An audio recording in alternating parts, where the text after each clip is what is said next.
तो आज हम देखिए चार्ज कंडक्टर्स का कॉम्बिनेशन देखेंगे। कॉम्बिनेशन में इनमें क्या क्या होता है। तो जब दो चार्ज कंडक्टर्स को आपस में जोड़ दिया जाए, तो उनमें चार्ज का रीडिस्ट्रीब्यूशन होता है। रीडिस्ट्रीब्यूशन कैसे होता है, पोटेंशियल में क्या चेंज होता है, और चार्ज ट्रांसफ़र कैसे होता है, और एनर्जी लॉस कैसे होता है। ठीक है, तो देखिए मैं आपको पहले दिखा देता हूँ। तो ये है आपका, ये पूरा का पूरा मैं दिखा देता हूँ। दो दो चार्ज कंडक्टर्स हैं ये। तो ये मान लीजिए दो चार्ज कंडक्टर्स हैं आपके ए और बी। ये पहले अलग अलग रखे हुए हैं और फिर इनको एक साथ जोड़ दिया गया है। ठीक है, जोड़ दिया गया। तो मान लीजिए पहले आपके इसमें क्या है, ये एक चार्ज कंडक्टर है, इस पे चार्ज जो है इसके सरफेस पर फैला हुआ है।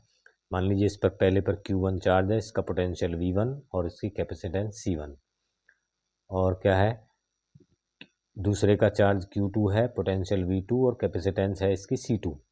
ठीक है, तो जब हम इनको जोड़ देंगे आपस में, इनको एक एक तार के द्वारा जोड़ दिया गया है।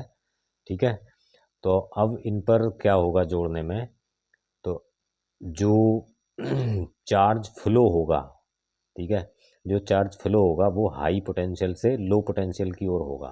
ठीक है, तो मान लीजिए फिर, और तब तक होगा जब तक कि दोनों का पोटेंशियल सेम ना हो जाए। और उसी को कहते हैं हम कॉमन पोटेंशियल, जो तो पोटेंशियल में चेंज होता है और इनके चार्ज का रीडिस्ट्रीब्यूशन होता है। तो क्या होता है, चार्ज भी अलग अलग हो जाएगा इन पे। तो जिस पे ज़्यादा चार्ज है उस पर कम हो जाएगा, जिस पे कम चार्ज है उस पर ज़्यादा हो जाएगा। ठीक है, तो मान लीजिए कि उनके नए चार्ज क्या हो जाते हैं, इनके Q1 डैश और Q2 डैश हो जाते हैं। ठीक है, और कॉमन पोटेंशियल भी हो जाता है। तो इसकी वैल्यू निकालेंगे। तो देखिए इसमें कई चीज़ें होंगी। तो एक तो चार्ज का रीडिस्ट्रीब्यूशन होगा और कॉमन पोटेंशियल होगा। तो इन दोनों को निकालेंगे पहले। तो सबसे पहले हम देखते हैं कॉमन पोटेंशियल की बात। तो सबसे पहले क्या देखते हैं, हम कॉमन पोटेंशियल निकालते हैं। कॉमन, यहाँ पे कॉमन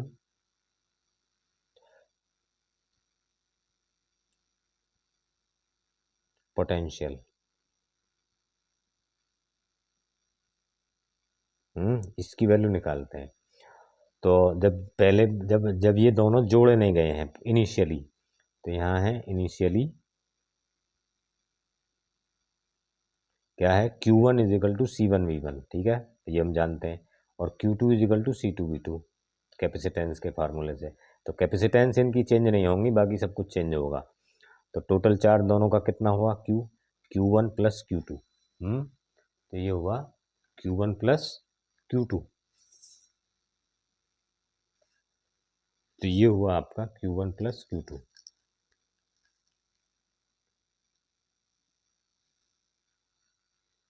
सही है, तो ये Q1 प्लस Q2 हुआ आपका। और Q1 Q2 की जगह C1V1 प्लस C2V2 इसकी वैल्यूज रख दी गई हैं। तो अब उसके बाद क्या हो जाएगा, जब इनको जोड़ दिया जाता है आफ्टर कंबाइनिंग, जब इनको जोड़ दिया जाता है तो चार्ज जो फ्लो होता है वो हाई पोटेंशियल से लो पोटेंशियल की तरफ होता है। अनटिल कब तक, जब तक दोनों के चार्ज समान ना हो जाए, इक्वल ना हो जाए, potential of both charges be equal. तो तब क्या हो जाएगा, मान लीजिए Q1 डैश की वैल्यू कितनी हो जाएगी, C1 तो वही है, V बदल जाएगा, V दोनों पे कॉमन आ जाएगा। तो Q1 dash is equal to C1V और Q2 dash is equal to C2V। ये इक्वेशन दूसरी आ गई। अब टोटल चार्ज कितना होगा, तो टोटल चार्ज होगा Q1 dash plus Q2 dash. तो C1V plus C2V, V common ले लीजिए, C1 प्लस C2 आ जाएगा। तो अब आगे देखिए, अब ये वाला। तो अब देखो, एक तो टोटल चार्ज था इनको जोड़ने से पहले, एक था तो है टोटल चार्ज है जोड़ने के बाद में। तो जोड़ने से पहले और जोड़ने के बाद में क्योंकि चार्ज का कहीं कहीं गया नहीं है, तो according to conservation of charge, ठीक है, कंजर्वेशन लॉ को फॉलो करते हुए, तो जोड़ने से पहले का भी चार्ज और जोड़ने से बाद का भी चार्ज सेम होगा। तो इनको इक्वल रख दीजिए। तो C1 प्लस C2 ये है जोड़ने के बाद का चार्ज, और C1V1 प्लस C2V2 है ये। तो अब V को इधर ले जाइए, तो V की वैल्यू हो गई C1V1 plus C2V2 upon C1 plus C2। तो ये तो आता है कॉमन पोटेंशियल के लिए, ये है कॉमन पोटेंशियल, पोटेंशियल के लिए फार्मूला, ठीक है। और अब आपका देखिए, अब इसी में हम Q1 डैश निकालेंगे, फिर इसी से V1 की वैल्यू रखेंगे। तो Q1 डैश की वैल्यू थी, Q1 डैश था C1 इंटू V की वैल्यू रख दीजिए यहाँ। तो C1 into C1V1 plus C2V2 upon C1 plus C2, तो ये भी क्लियर है आपका। तो सिमिलरली Q2 डैश की वैल्यू भी निकाल देंगे हम। तो क्या हो जाएगा, तो C2V और V की वैल्यू रख दीजिए, C2 आ जाएगा, बस यहाँ C1 की जगह C2 आ जाएगा अलग अलग, बाकी सब वही है, C1V1 प्लस C2V2 और C1 प्लस C2। तो ये क्लियर है। अब इन दोनों का रेशियो निकाल दीजिए। तो रेशियो कैसे निकालोगे, देखिए रेशियो निकालोगे आप Q1 dash upon Q2 dash, और इन दोनों को ही रख दीजिए।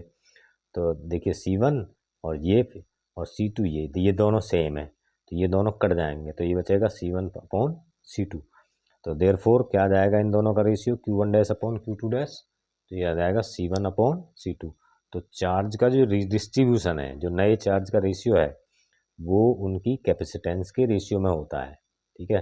तो देखिए इसको हम किस तरह से, after combination the redistribution of charges का जो रिडिस्ट्रीब्यूशन होता है, मतलब दोबारा से डिस्ट्रीब्यूशन जो होता है, is in the ratio of their capacitances, उनकी जितनी कैपेसिटेंस हैं अलग अलग, उनके रेशियो में होता है।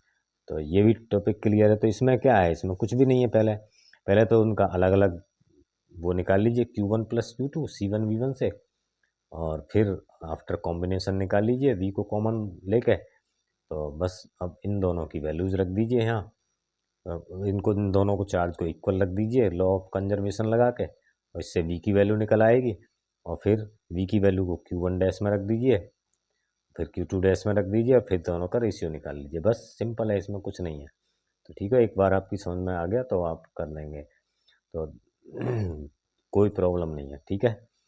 तो थैंक यू।